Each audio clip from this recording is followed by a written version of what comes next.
எப்படிமா வருது அந்த இசை?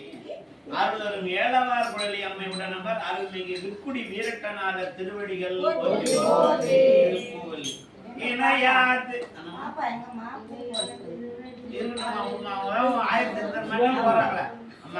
போடுறா இணையா திரு